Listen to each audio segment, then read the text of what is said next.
Hello everyone, I'm Agent Elrond. I'm Roffie McMuttonchomper. Welcome back to another exciting edition of Rondie Plays Fire Emblem TM Radiant Dawn. We are on part 3 of the Endgame. Rebirth. Let's see, we dealt with the blood contract, we dealt with BK. Now what? What now? How dull. I don't sense any enemies nearby. Hey, I know!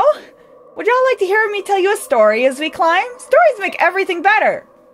What kind of a story?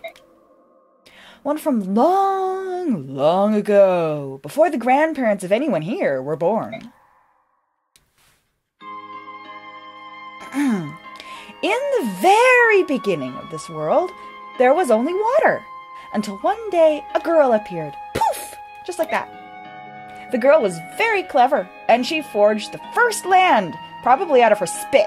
Then she made trees and flowers, probably out of her hair. And then she created beings. You don't want to know what she created them out of. The girl was you, right, Yune? Or are you talking about Ashira? Both, really, and neither, actually. At first, the girl was excited by her new world, and she thought little of else. Then she started feeling lonely. Every being she'd created was different from her. Not a single person that could truly understand her.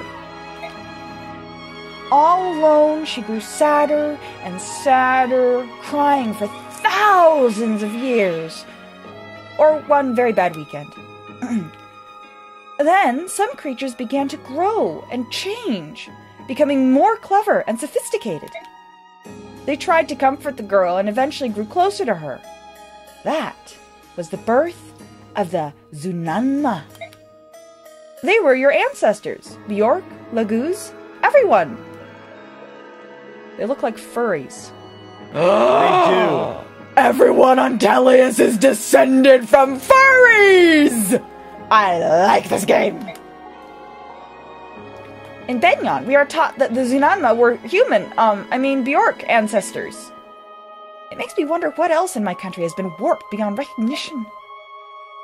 It's possible that the truth was simply misunderstood, like the way everyone calls me a dark god. But let me continue. The Zunanma worshipped the girl as their own goddess, and that was their first mistake. But it was nice. They said her hair was as striking a color as the dawn's first light, so they gave her a name. The Goddess of Dawn. She was a much-loved goddess. The Goddess of Dawn. The Zunanma continued to evolve and change, giving rise to a variety of races and tribes across the land. Naturally, each of the races thought their own was superior to the others, and conflict arose between them. The goddess tried to make peace among her people, but nothing could stop the warring Zunanma. It was awful, like the worst flame war on Reddit you've ever seen. What's Reddit? Sorry, you don't get to do that! I did. Too late. No! It's a dark and dangerous place, Ike. Don't ever go there. Like 4chan. Yes. Okay. Trying to separate the factions, the goddess gave them different names. Laguz and Bjork. Second big mistake. Whoops. But this only intensified their conflict. Sad trombone. I should make the screen vibrate for, like, conflict intensifies. And then, the Great Flood occurred. The goddess was only trying to bring an end to the fighting. I mean, how can you fight when you're underwater, right? But her power was so great that all the continents were drowned in the flood. All except Tellius. Poor continents. Are you sure about this story? It's very different from the histories that we've been taught. That's why we have always been so adamant that the Dark God must not be released from the medallion. Laguz rulers have been taught this for generations, though it was particularly stressed in times of war. Among the Orc nations, we only know a vague fairy tale about the Dark Gods stirring up a great disaster. If you bring all the other Laguz royals, you get more input on the story. But we didn't bring them, sorry. Neither Laguz nor Bjork have an accurate depiction by the sound of it. I wonder where the story got twisted. There is another standing in our way. I have a feeling he might be able to tell us.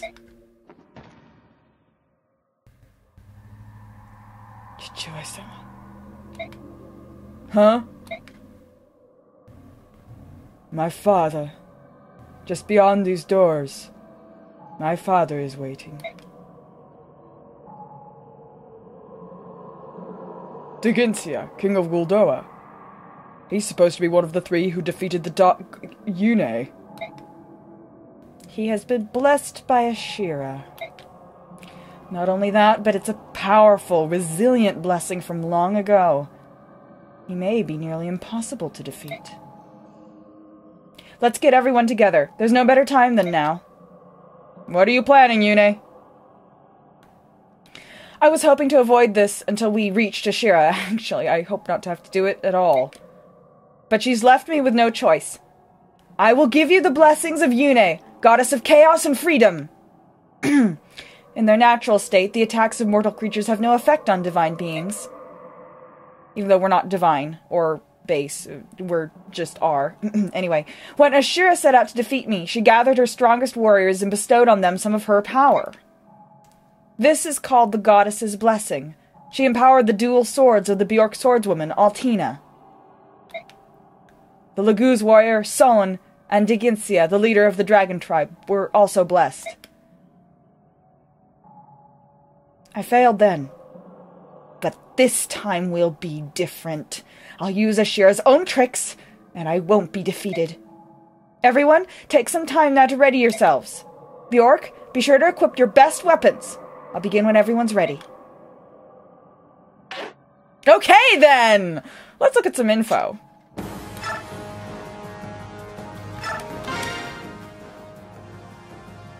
Well, you're right, Micaiah. We have hardly seen anything of you since we got into the final endgame. Yeah, I'm fine. How are you, sirs? Are you alright? You're not hurt? I'm not a child, Micaiah. When are you going to start treating me like an adult? Show me your hand. What? Look at your hands. They're so big. They were so small when we met. Micaiah, give me my hands back. Oh, sorry, am I interrupting something? Were you having a moment? Commander! It's alright, how can we help you? I was scrounging around in my stuff and I found some extra medicine. I figured I'd ask around and see if anyone needed it. I need to go get ready. Hey, there's no rush, we still have... He didn't catch a word of that, did he? I'm sorry about that. How long have you been with him? Excuse me, how long have you been with him? A long time. I met him when I was hiding out in the back alleys of Nefasa, over 10 years ago. He was so skinny, but his gaze was so piercing. I wondered how such a young boy could look like that. One day I noticed he was standing close to me, just watching. He continued like that for a few days. One day I held out my hand. He was suspicious of me, but came over anyway. He looked like a scared animal. Then his little hand slipped into mine. It was shaking. His fingers were so thin and frail, I couldn't let go after that. After, we traveled all over the continent. No matter where we went, we were always together. The first time I met him, he'd hidden on a ship we were taking. He mentioned he was looking for someone who was like family to him. It was you he was searching for, wasn't it? I tried to leave him behind. When we went to Crimea, I split off from him and took a ship to Benyon. But when I reached Benyon, war had broken out between Crimea and Dain. I knew I had to return to Dain to look for him.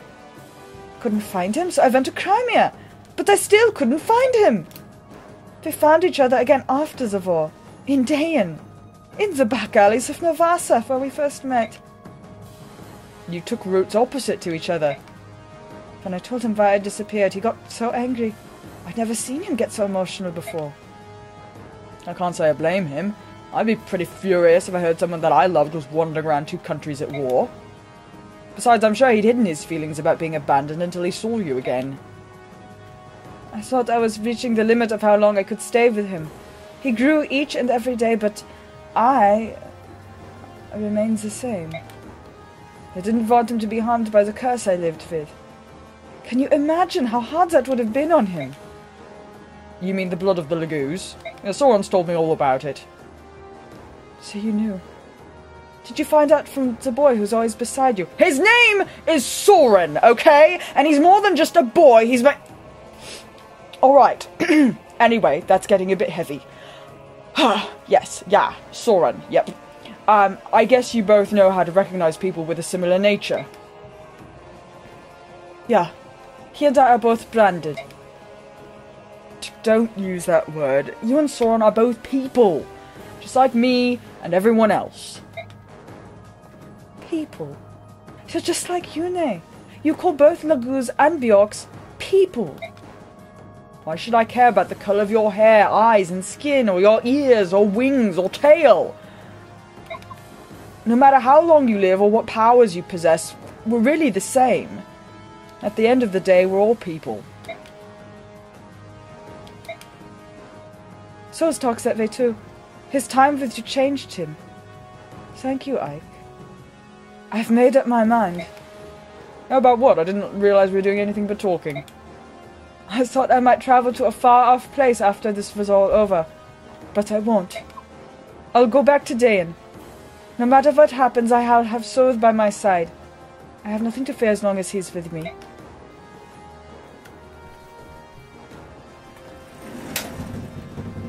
It seems the feeling between you two run both ways, but that's probably the wisest choice for Dayan. And Soz too. Anyway. May I have some medicine? Oh yeah, almost forgot. Survive, Micaiah. We need you, and the goddess you host, to save the people of Tellius. Yeah, I know. Medicine! She doesn't need it. Right, let's talk to the other half. Zelgius is the Black Knight? I don't know what to say. It's unbelievable! What was he like in Benyon? He was the right-hand man of my most trusted aide, Duke Zephyran of Persis. He was a hero, a perfect general, the best swordsman in all of Tellius. He was never anything but loyal. But he was serving another country. It makes me wonder how Zephyran is doing. I doubt he's been turned to stone. Even though he was captured by Lacane and forcibly removed from his post, he'll have found a way to persevere. Sigrun always said, there's no other master of the arcane arts who can compare with the Duke of Persis. Makes you wonder, doesn't it? Ike, don't tell me you suspect Zephyran. Well, look at the facts. Do not trouble your mind with that thought. He would never betray me. It's nice to think so. But if he's not petrified, he'd have to have received a message from Yune. So where is he? The goddess isn't perfect. She said so herself. Maybe the message didn't reach everyone. You have to admit that's a weak excuse. Let's leave it at that for now. We need to focus on moving forward. Please, let's. Oh, I almost forgot. I have something for you. What is it? Well, you're my trusted aide, just like Zephyran. You have to live, so protect yourself with this. A mercenary with a contract to act as an aide to the Empress of Benyon. Who'd have thought? But thank you, Sanaki. You're welcome, Ike. And thank you. A Pavise scroll. That's very nice. Yes, we will have that. And Sir Pissy! Or Raphael or Leanne, depending on who you bring. Ike, take a look at this. I know, I just stumbled across it. Lying around inside the tower. It seemed like the sort of thing I should bring to your attention. That's very nice of you, but you didn't have to. Do whatever you want with it. Really? Do you think I'd be able to use it? Well, don't get hasty. I don't think it's right for you. I know, I'm just kidding, Ike. Thanks. It's a very rare item. I'll cherish it. Please do. Yes, give it to Raisin. I'll guard everyone! Yeah, no. Yeah, no. Alright. Items. At this point, guys, what's about to happen is Yune is going to bless our party, and it means that everyone their equipped Why weapon... don't you do it as you talk? It's hard for me to do this and talk at the same time. Okay. Everyone... No, damn it. Everyone, their equipped weapon... Valencia, will... how to say this? Okay, firstly, it has unlimited uses. Their equipped weapon will have unlimited uses, and it will be able to damage the final bosses. From here on, that's right, from here on out, you can only attack the final bosses with blessed weapons, which will have infinite uses, so they cannot break, and they will be able to hit the bosses. Now, which weapons you bless is sort of a toss-up. Ike is forced to equip Ragnall. You cannot get through this without Ike having equipped Ragnall. The Lagoos can only bless their strikes, and you cannot bless staves. Sad face. I think you should have been able to bless the hammer and staff. We'd have so much fun with that, but you can't bless staves. I would have blessed the Fortify. I would have someone bless Fortify and someone bless the hammering. Yeah. Arr. Okay. Because with a blessed hammer, you basically have unlimited everything else as long as you're careful. As long as you don't break it. Yeah. But you can't bless staves. Now, what you want to bless, generally you can't go wrong with the double S rank weapons. So that's why we are shelving Thani, and we are going to be equipping Rex Aura. Now, if you bring 2 light magic specialists, like, say, Micaiah, or if you're bringing Reese, or Lara, what you can do is your second light specialist, I would recommend blessing either Purge or Nosferatu. Yeah. So with magic, you basically want your double S rank, bless either the double S rank or the ranged magic is both, is what I would say. If you have multiples of a weapon user, like I have Sothe and Volk, so we're gonna bless Peshkats and Baselard. And we're not gonna need that. We're not gonna need Cymbeline anymore. Yeah, I will be pretty much just blessing the double S rank weapons. As far as weapon users go. Here's the thing about Alencia. If you can essentially bring 4 sword specialists, including Alencia, because Amati is legitimately a blessable weapon. It's one of the best swords in the game. It is one of the best swords in the game. You can totally bless it. I am using her to bless Alendite, however, because of the 4 swords. Because Amity doesn't break, and we're probably not going to have Valencia attack any bosses, so... There is a boss later on which Valencia would be useful in attacking, in fighting, but she's not essential. Yeah. So, like I said, you can't go wrong with Valencia with Blessed Amity, but it's not essential.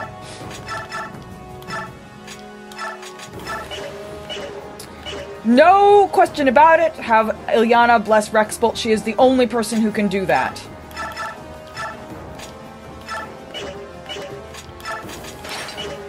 Excalibur. Yeah, now Peleus, I waffled back and forth a lot over because it can be so nice to bless Fenrir, but a long-range tome.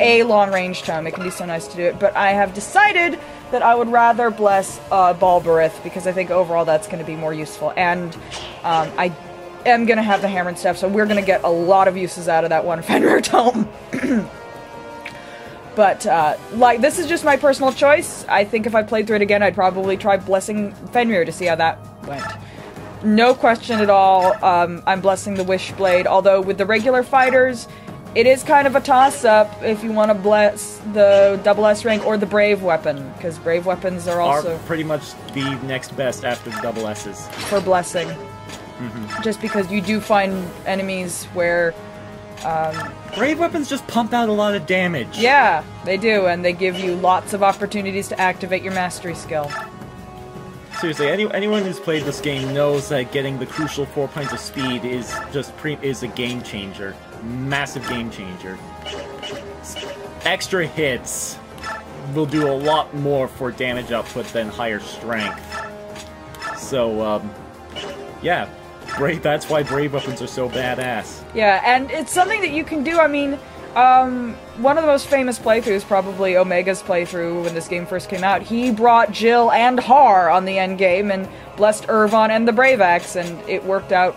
You can just go watch the video. It worked out awesome. Yeah. So that's the thing is, so if you bring sort of an imbalanced crew with like lots of particular weapon users, it's like there are non-double S rank weapons that are good to bless. This is the setup I'm going to be using.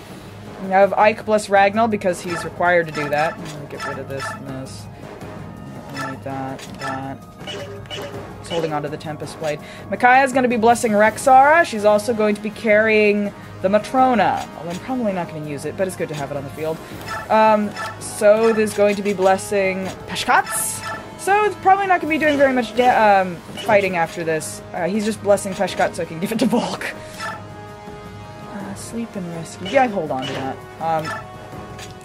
Soniki is going to be blessing Rex Flame, and we're going to give her that. But I'm also giving her Blizzard for the range. The occasional long-range nuking.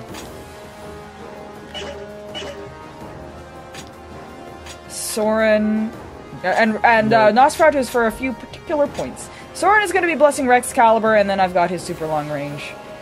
Noda. Let's see. Physic. You need Physic also. Ilyana is blessing Rexbull. No question. I'll also give you the other ward stuff. Alencia is going to be blessing Alandite. To give to Meg. Yeah, but like I said, this, from here on out, only blessed weapons can harm the bosses. Crap, I just realized. What? Will Meg be needing to fight any bosses with Alandite? If she's going to attack a boss, she's just going to use Vodkani. I'd rather keep my options open, honestly. Oh, for like Meg attacking a boss with Vodkani or Alandite? Because if we're going to go for sheer damage output, we're probably going to have Ike use the Vodkani. And then you want to have Meg run around with Alandite. So I'm blessing Alandite because this way I have more flexibility. Like I said, but you could do this differently. This is just how I'm choosing to do it. There is no absolute right or wrong way. Just don't bless any iron swords and you'll be okay, guys. Or killer weapons. Killer weapons are kind of a waste to bless. No. Oh, we don't need the restore anymore. Ward, fortify, physic, yes. Ooh, we can. This is pretty much all we need to do here. We can. Oh right, yes.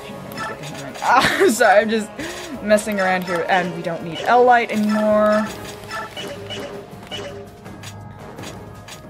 And I think we can. And Kurth and Ina. You're good. Just let's. Yeah, we can refine. We just go to Ragnall, Rexara, Peshkats, Breath, Rexflame, Rexcalibur, Rexbolt, Alandite, Double Bow, Wishblade, Ball Breath, Vodkati, Irvon, Baselard, Elixir. We're gonna bless the hell out of that Elixir. Yeah. Great Fang.